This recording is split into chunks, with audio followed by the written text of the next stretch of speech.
Again, back to school, and you know what that means. Spiral notebooks, paper and pencils, and clothes, and they're going to cost you.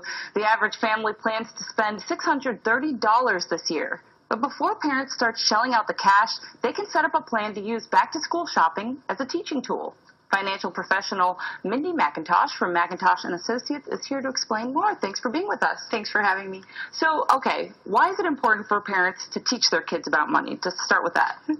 Well, whether parents want to or not, us as parents, we really are the biggest factor of teaching our children about money. And we saw that nearly 58% of all the millennials said it's the examples or the teaching that their parents have given them that really led the example for all their financial spending. But what we see in our office is really about 3/4 of families that come in, they're just a little bit reluctant to teach kids about those financial matters.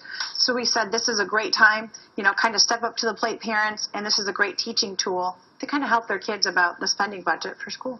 Okay, so let's go through it. What are some lessons that parents can teach their kids through back-to-school shopping? Well, really, it doesn't matter whether your child is going into kindergarten or to high school. These tips can kind of pertain to all of them. Okay. So we really say, let's create a budget.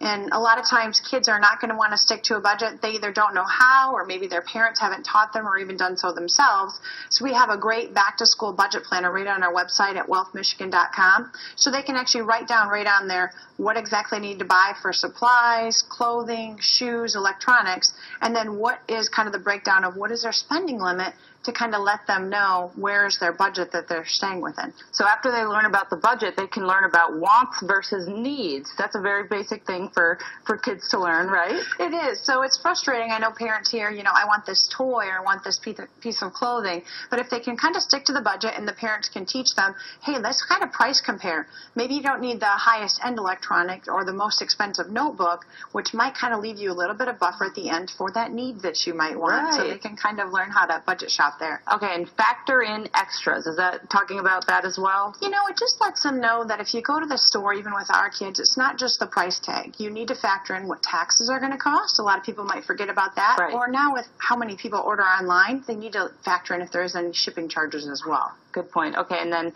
let's go through these last ones really quick. No bailouts.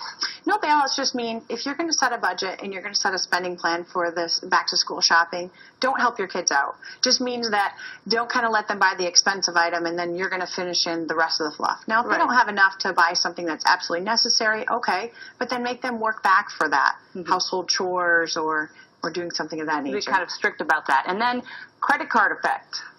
Well, people do think as kids, wow, this is just magic. You just swipe the card, but it's really not magic. No. Teach them that if they were to go ahead and buy these school supplies, an 18% interest rate, it would take them 67 months to actually pay back this interest. Wow. So really teach them, let's not do that. Yeah. And let's budget plan correctly. Yeah, and a good lesson is also, I would imagine, paying those credit card bills on time. Pay them on time. Don't let them accrue that interest, or you're just paying way too much money over time. Right. Well, thank you, Mindy, for being with us here today. Those are some great tips. Thank you. Okay, now here's Emmy with a look at what's coming up next in sports.